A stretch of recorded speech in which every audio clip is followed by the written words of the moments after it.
In order to subscribe to my channel, please click here or click here. Please share, comment and like my videos and channel. Hello guys, welcome to SaaS with ServiceNow. In this session, we will learn about UI policy and data policy. A lot of people always have a question. What is the difference between UI policy and data policy?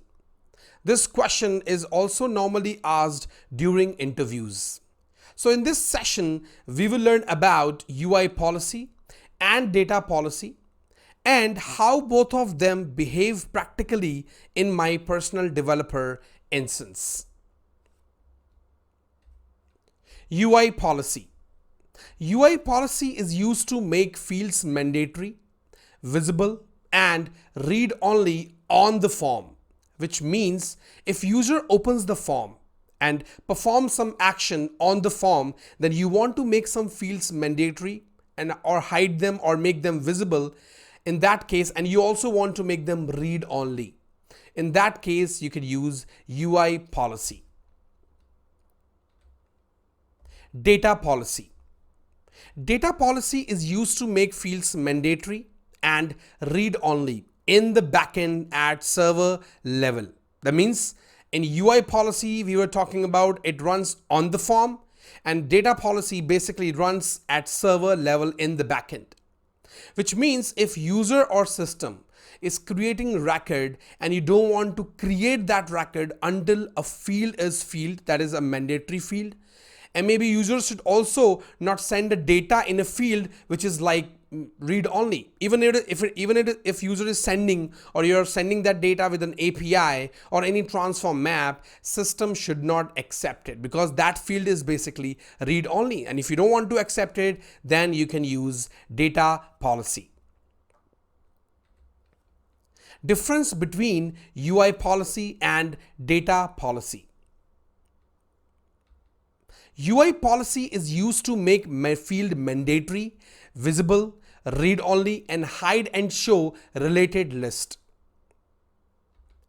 Data policy is used to make field mandatory and read only.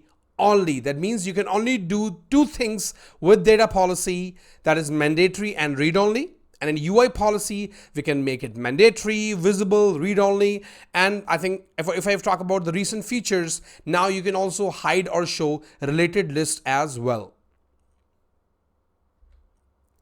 UI policy runs on form. That means it runs on client side. That is the difference. That is what UI policy is.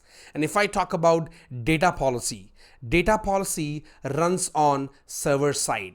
So when you write or create a UI policy, it runs at client end.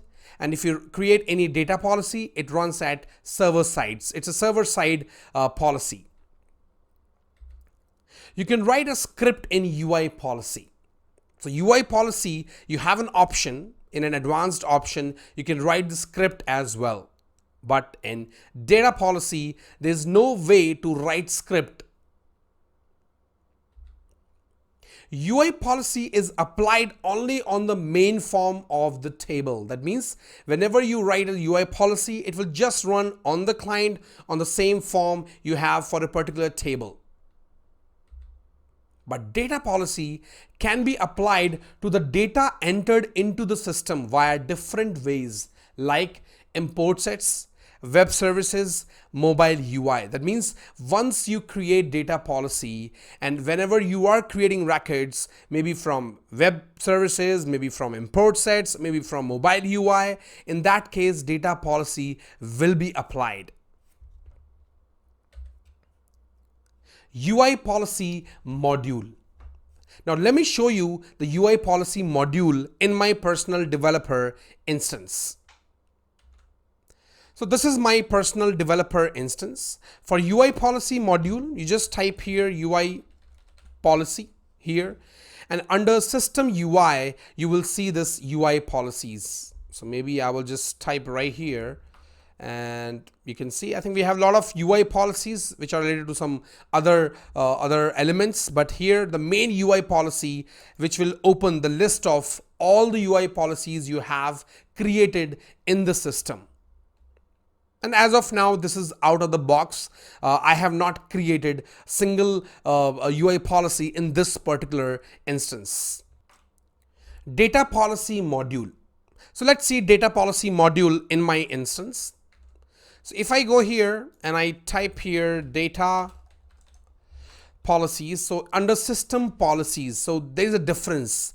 Now UI policy is in system UI, and data policies, they are in system policy. So under rules, you have data policies. If I click here, you will see the list of data policies created. As of now, these are all out of the box data policies. Again, I have not created a single data policy as of now in this particular instance.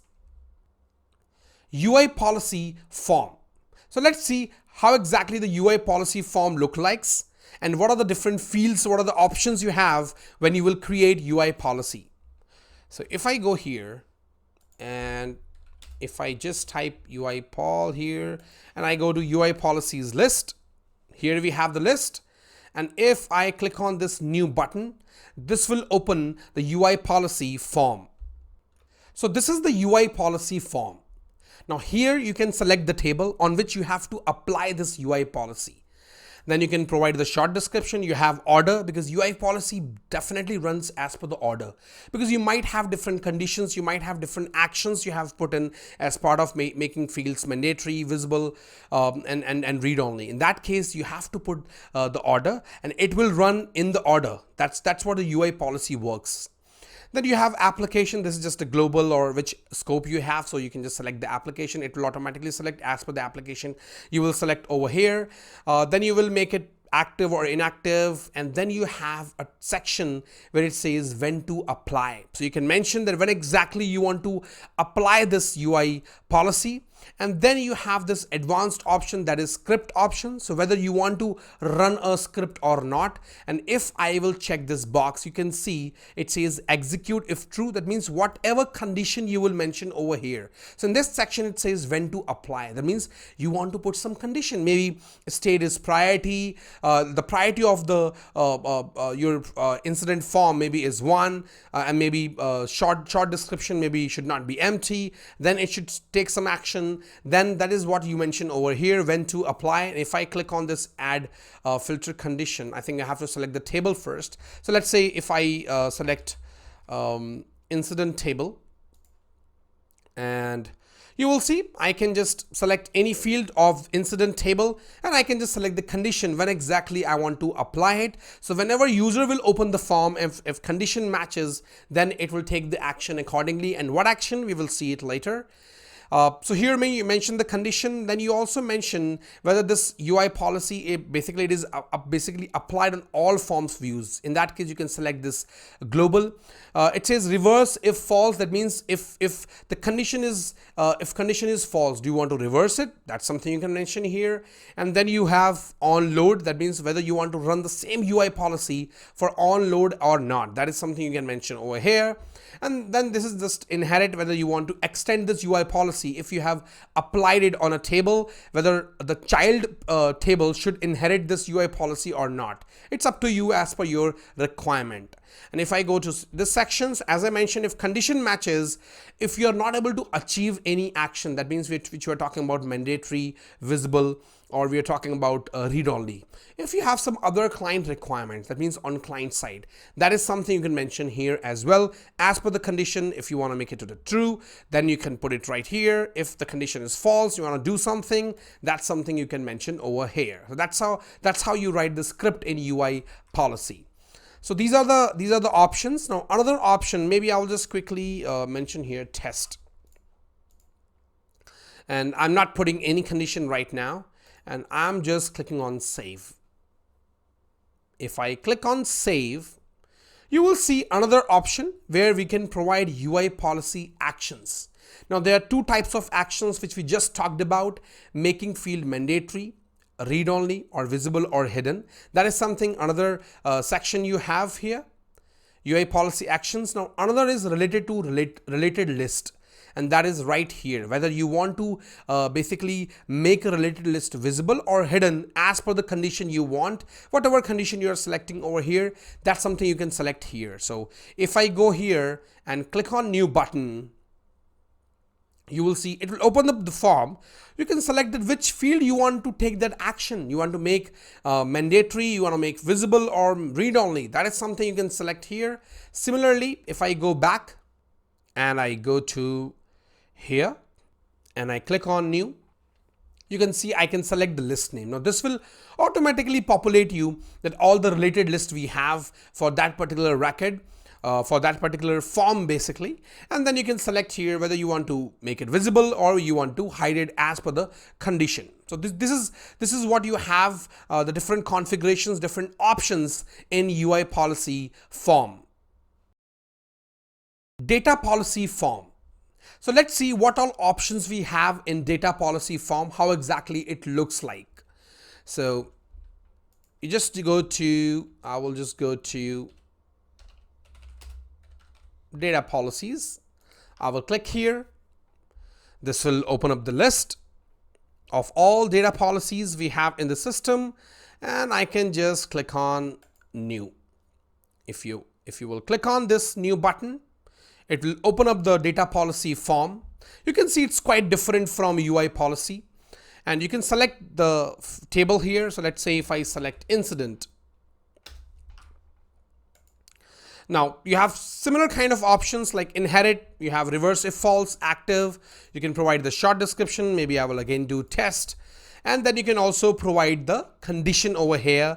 And the best part here you can see, which I talked about about data policy, that if you want to apply it on import set separately, that is something it has already mentioned. So maybe you want to apply that particular data policy not just on creation of the record from the interface, but you don't want it from import sets. In that case, you can maybe deselect it, and then you also have it for SOAP, and then you also have another option here. While creating this data policy, do you want to apply it on client level as well? That means same UI, same data policy. So if I click on save here, now what action it will take, I will show you quickly. So as I talked about data policy, that with data policy, you can only make fields mandatory or read only. Visibility will not work with data policy because visibility is something about the client, that is from the form. So that means you can only make fields mandatory and read only with data policy rules. And whatever action I will take here, whatever rules I will mention over here, if you want to apply same data policy on the UI level as well, except visibility, but you just want to provide that option of mandatory and read only, then you can check this box, else not. How to make a field mandatory? From this section onwards, I am going to show you that how exactly you can perform all these configurations in data policies and UI policies. So let's start with making a field mandatory. So if I go to my instance and if I go to UI policy, so I will click over here and I can sort it with updated. So I will just open the same UI policy which we mentioned as test. So I will open this one now. While I'm opening this, I will also open list of incidents. So we will try to apply it on incident. And if I come here and I will just open the list of incidents we have so that I can show you what exactly I'm doing, what kind of output we are getting. So let's say I am opening this one.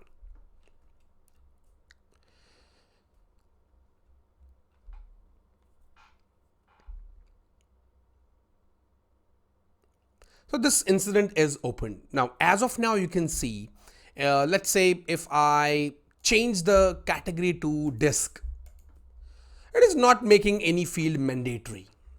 So what we will do as an example, if subcategory is basically disk, then we will do description as mandatory. Now, this is just a demo. Now, if I talk about your instance, if you are getting a requirement from a customer, it might be different. The situation, the fields, the scenario will definitely be different. So this is just a demo I'm showing you. So you can apply the similar kind of logic for your requirement as well. So whatever demo I will show you in this session, it is just a practical example. It is not something that which will be basically matched to your real use case. It is just an example which I'm showing you. So if I go back to my UI policy and I will just give it a name, make, and this is something that you have to put the name logical so that people understand what exactly this UI policy is. So we have make description mandatory. So I will make it. And what is the condition? So you can say when to apply. Now applying is, I will select subcategory, and subcategory is disk. So whenever subcategory is disk, the description should be mandatory. How will I make it mandatory? I will first save it.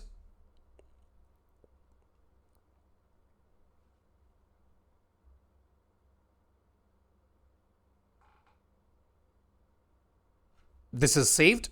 And I will go at the bottom and I will create a UI policy action. That means when to apply is created, but what action it has to take, that's something you have to select over here. And we will select description field. It is right here. We have to make it mandatory. I'm not touching other two options, so we will make it leave alone. Leave alone means don't touch this field even if it's running this UI policy. So even if I create this record without touching this, it will try to run this UI policy, but it won't take any action. So I will just make it mandatory and I will make it true, and I will just click on submit. Once it is done, once this is created, you will see the difference now. And if I go here and if I reload my form, I will reload.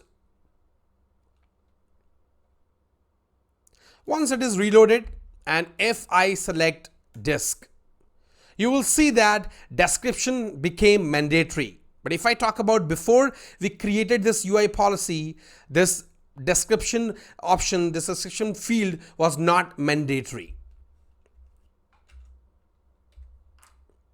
How to make a field hidden or visible? Let's take a look. So I'm over here. Let's say that if I have maybe this particular subcategory is keyboard. So in that case, I can maybe hide this service field. So whenever I have this keyboard, I will make this service field hidden. So in that case, let me just, maybe we will try to do the same. So I will just change the category. Subcategory is, so as I mentioned, UI policy basically runs with the order. So you have to make sure that if you have a particular field and you have created multiple UI actions, then you might get some issues. So you have to see the right order to troubleshoot it. So in that case, I'm not basically using the same option. So I will make it, if it is, so keyboard, and I will save it. I'm not changing the short description. So maybe I will just keep it demo for now so that we don't get confused. So I will continue to use the same UI policy just to show you the examples that what exactly the difference we have between UI policy and data policy, and what is data policy and what is UI policy. So I will just make a demo for now and I will save it. Now I will just edit the same UI policy action. So if I go little bit bottom here, I just open the same record of UI policy action. It is right here. So rather than this true, I will make it a leave alone, and we had to hide that. So if I select, what was that field? Service, and I should have that field. Let me check. Yes, we do have that field. So service field should be maybe true. So when service is basically the condition, the subcategory is keyboard, then only this field should be true, else not. Or maybe let's hide it. If we are selecting keyboard as a category, let's hide it. Let's not make it visible. So if I save it, it's done. It is saved. And if I go to my form, I reload it. And if I select subcategory as disk, you can see now description is not becoming mandatory because we have just changed the UI policy action. Now what I will do now, I will just select keyboard. If I select it, you can see that service field is hidden now. So that's how you can hide and make fields visible with the help of some conditions on a form with the help of UI policy. How to make a field read only. So how exactly you want to make not editable? So in that case, I will go to my instance and here, let's do one thing. If I maybe, let's say the subcategory is memory and we will make a description as read only, or maybe let's say assignment group is read only. That's just an example. So I will just go to my UI policy. I will search it again. UI policies. This is the one.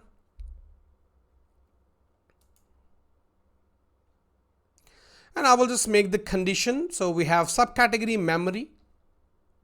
So I will make it read only. So I will come here. Subcategory is memory. Or maybe we are keep on using the same field. Let's try any other field. Let's say you have this category. So if category is network, then make this description field read only. Let's do that. So if category is network and I save it, it is done. And I go to my UI policy action. I open this and here I will select the description field. That's what the action we have to take. We have to make it read only. So we have description. I will make it leave alone and I will make it true. So I will update it. It is updated. And if I go here and I reload, if I'll select here, maybe let's say keyboard, you can see nothing happens. Service is still there. And if I select hardware as network, you will see the magic. You can see here description field became read only. I cannot edit. I cannot touch this field. That means user cannot do that. So that's how you are able to understand the practicality that if you want some users, they should not touch this field with some condition that you can achieve with the help of UI policy on any records form. How to make a related list visible or hidden. As of now, we were talking about making fields some mandatory, visible or read only. Now, this time we will see how can you make a related list hidden or visible. So if I come here, so you can see we have this 5 and we have this approver as well.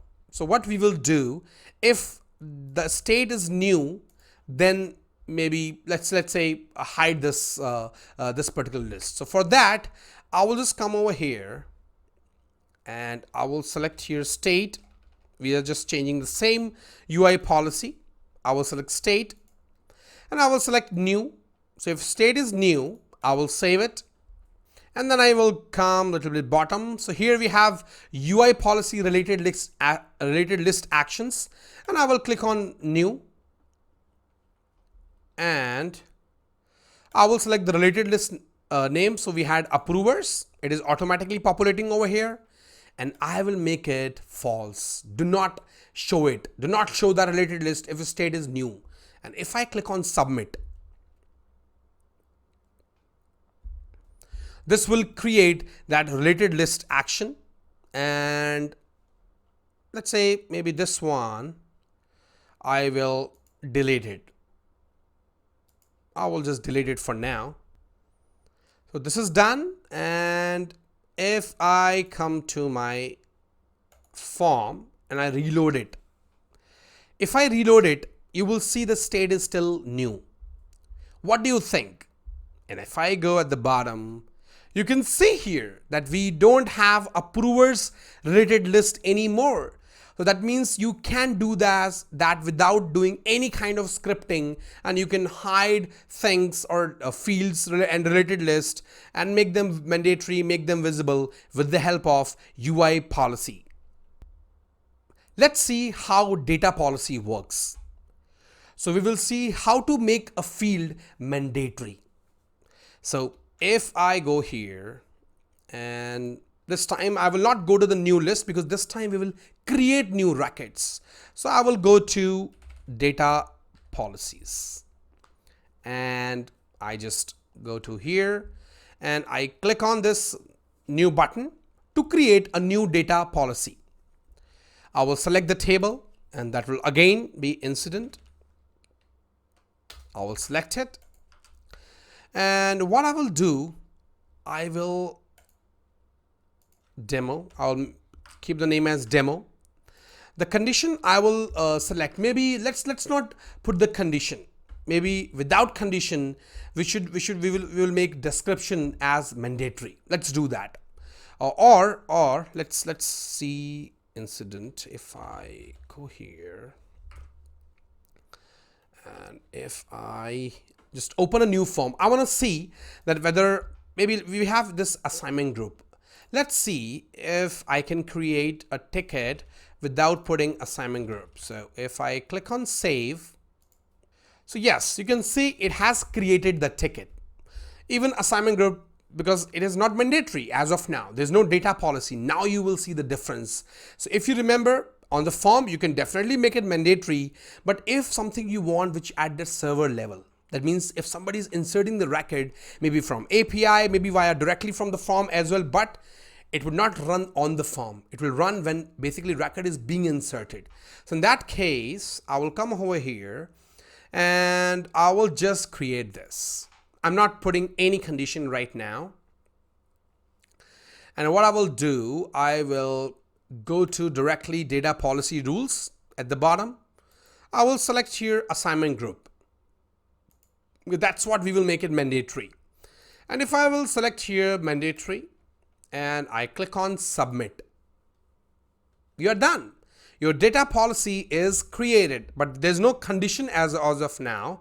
That means your data policy should run in the first go when you will create the record. And if I come over here, as of now, I'm still a client, so I don't have anything on the client, but yes, there is one because you can see here. Now we do have assignment group mandatory. And why is that? And that's the important part, which we talked earlier as well. If I go here, you can see this checkbox. Use as UI policy on the client. That means when you will create a data policy, you want to use the same actions, same rules on UI level as well. Then you can check this box. But I want to show you just data policy right now. So I will just uncheck this and save it. And then I will reload the form as well. So I will go here, I will reload it. And you will see this time you will not see assignment group mandatory. You can see here it's not mandatory. So if I try to create an incident and I just type here and I click on save, let's see what happens. Absolutely. You can see that it says data policy exception, following fields are mandatory. So you have to, that assignment group is mandatory. Until and unless assignment group will not be filled, you cannot create the incident record. And that is the difference, guys. So you can see that once user will open the form, at form level, you want to put something mandatory, read only, or visible, or you want to hide something. That is what UI policy is.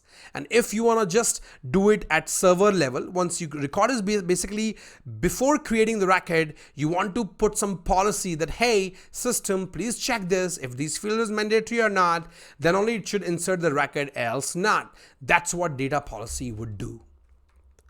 How to make a field read only.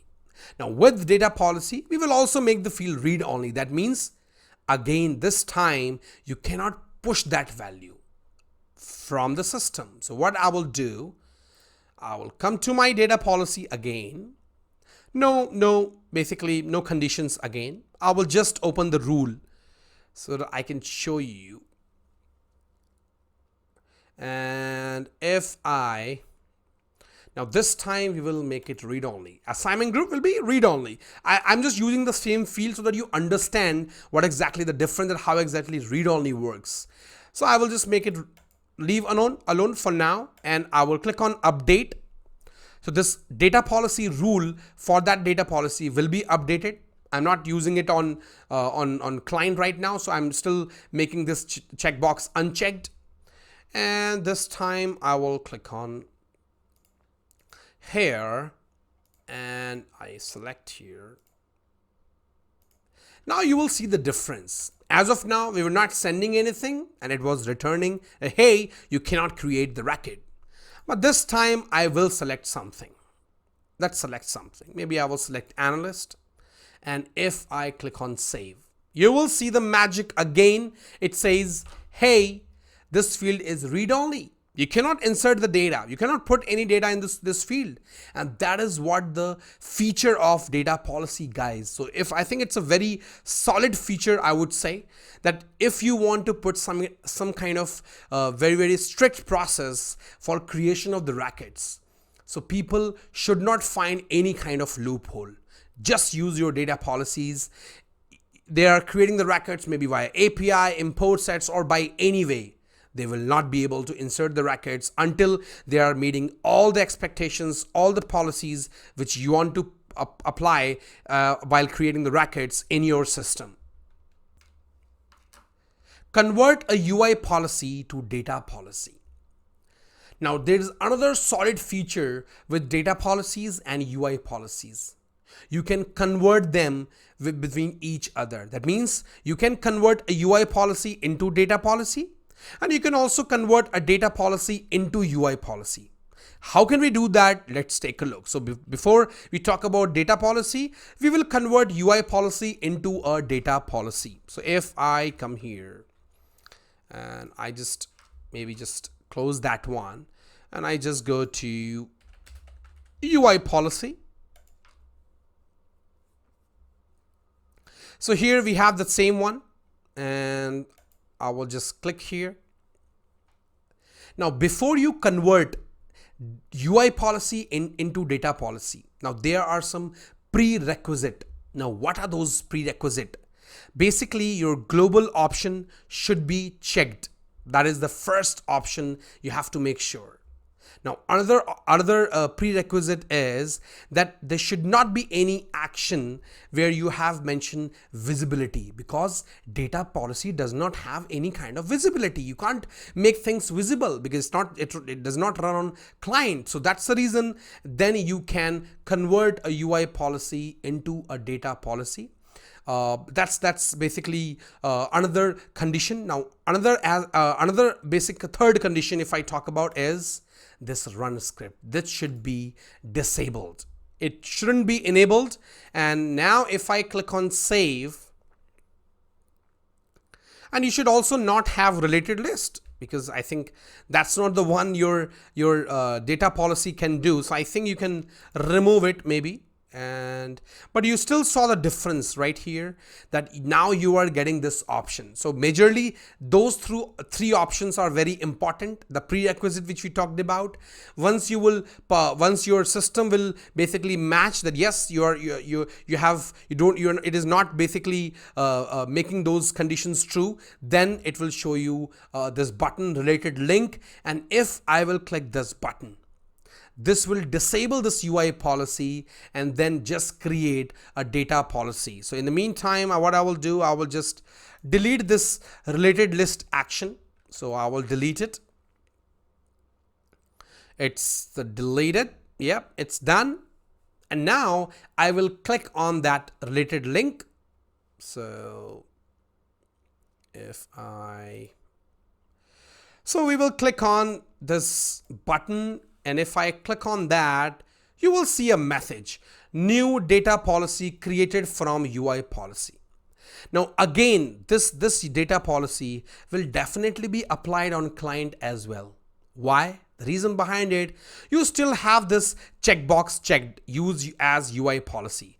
So you can uncheck this if you don't want to apply this kind of policy or actions you have. I think this will also be copied, but as of now we didn't have any. That's the reason it didn't copy. But you can see condition has been copied, and you can also uncheck this if like it should be as per your requirement. So that's how you convert a UI policy into a data policy. Convert data policy into UI policy. So let's see how you can convert a data policy into a UI policy. So if I go here, now before you convert the data policy into UI policy, you again have prerequisite. And what are those prerequisites?